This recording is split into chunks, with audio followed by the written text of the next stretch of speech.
The city of Emberfall was burning again.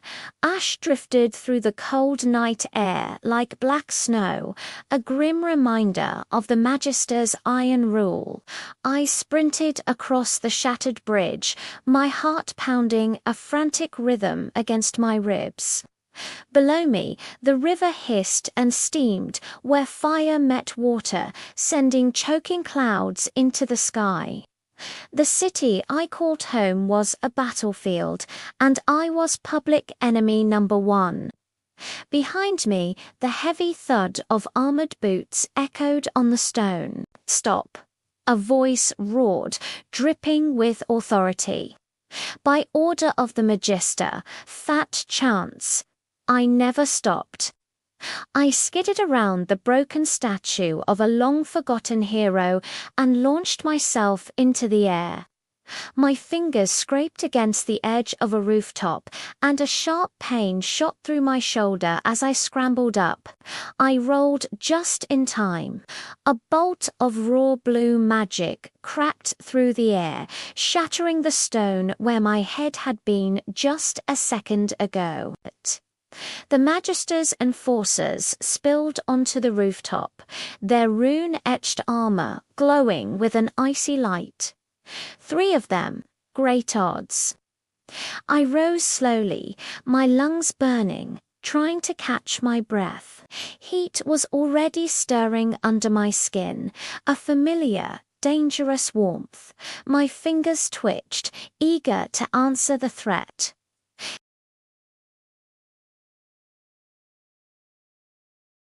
"You're running on empty. We saw you burn your last spark back in the slums."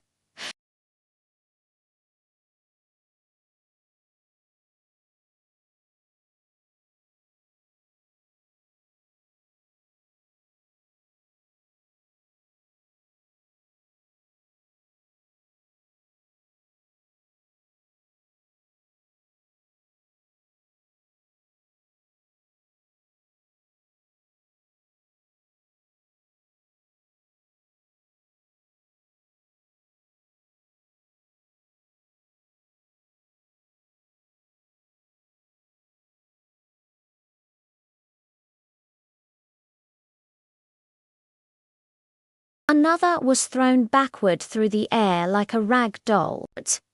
The third, the one who'd spoken, managed to raise a magical shield just in time.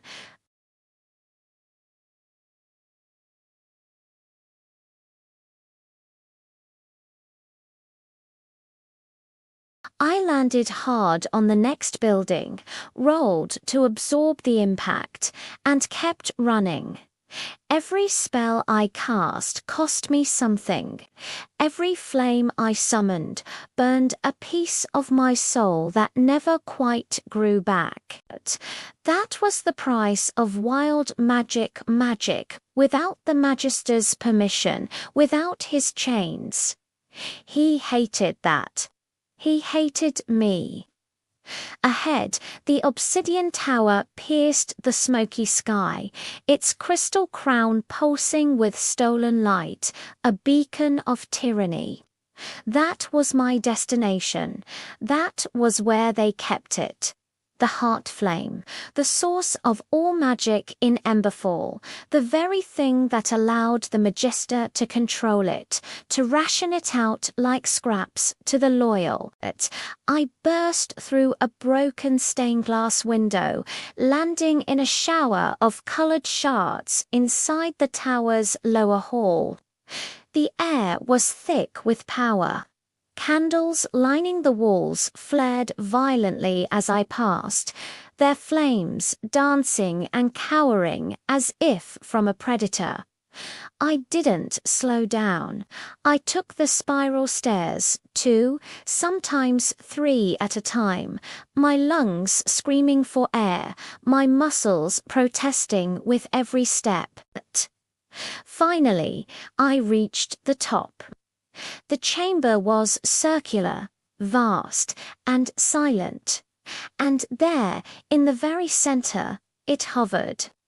The heart flame, swirling, living core of gold and crimson light, beautiful and terrible all at once.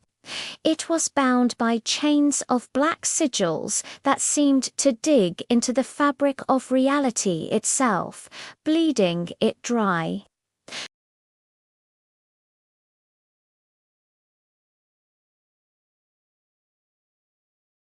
And standing beside it, as if he'd been waiting for me all along, was the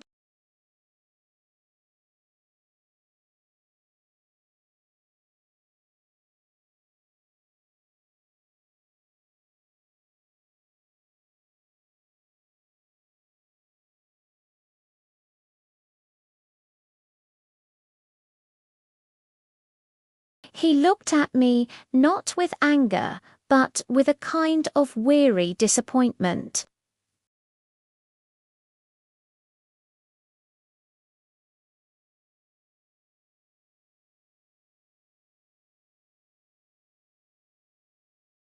I froze, my body finally giving in to the exhaustion. My hands shook, not from fear, but from the raw energy coursing through me. "You did this," I managed to say, my voice hoarse. I gestured vaguely toward the window, toward the burning city. "You burned Emberfall for this. For control."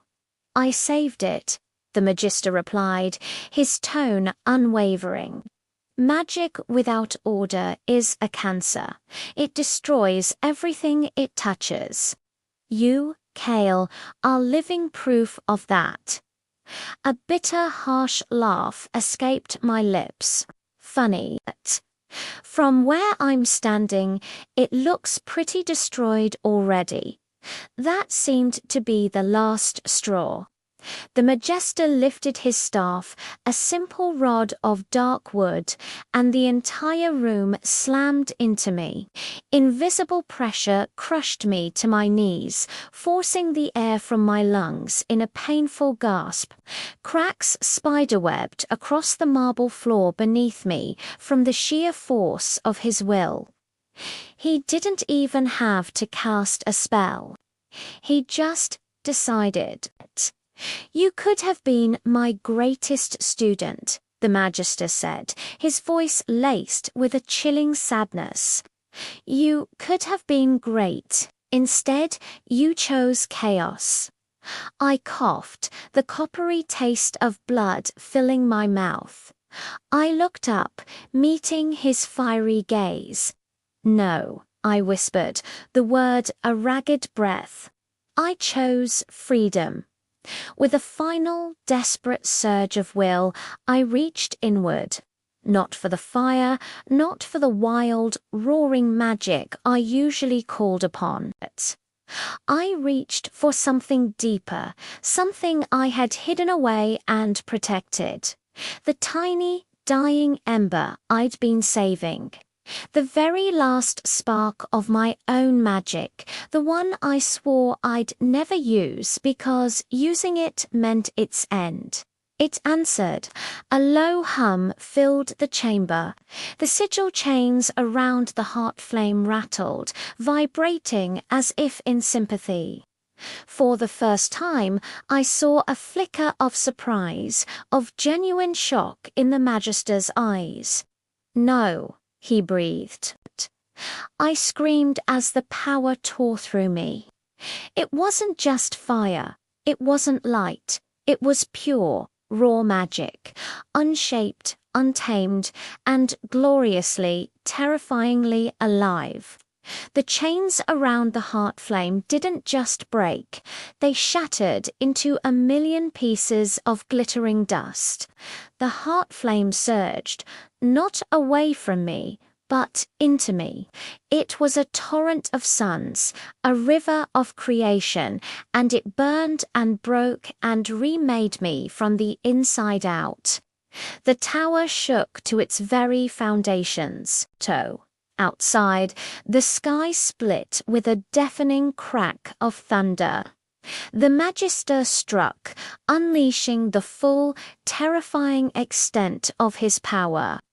A wave of absolute order, of crushing reality, washed over me. But it was too late. I stood wreathed in living flame, the power of the heart flame now my own. I felt everything, every flickering candle in the city, every drop of rain, every heartbeat. I raised one hand, and the Magister vanished. He didn't scream. He didn't fall. He simply scattered into a million motes of light, fading sparks that winked out into nothingness. Silence fell, absolute and profound. The power receded, leaving an aching void in its place. My strength gone, I collapsed to the floor. When I awoke, dawn was painting the sky in soft shades of gold and pink. Through the broken window, I could see Emberfall. The fires were out, the smoke was gone, and the air felt lighter, fresher, alive. I could feel magic flowing freely again, a gentle, bubbling stream accessible to all. Not a torrent, not a weapon, but a part of the world once more. A faint smile touched my lips. The city would heal, the people would rebuild, and I could finally rest. The last spark was gone, but in its place, a new day had dawned. The city would burn no more. Thanks for watching.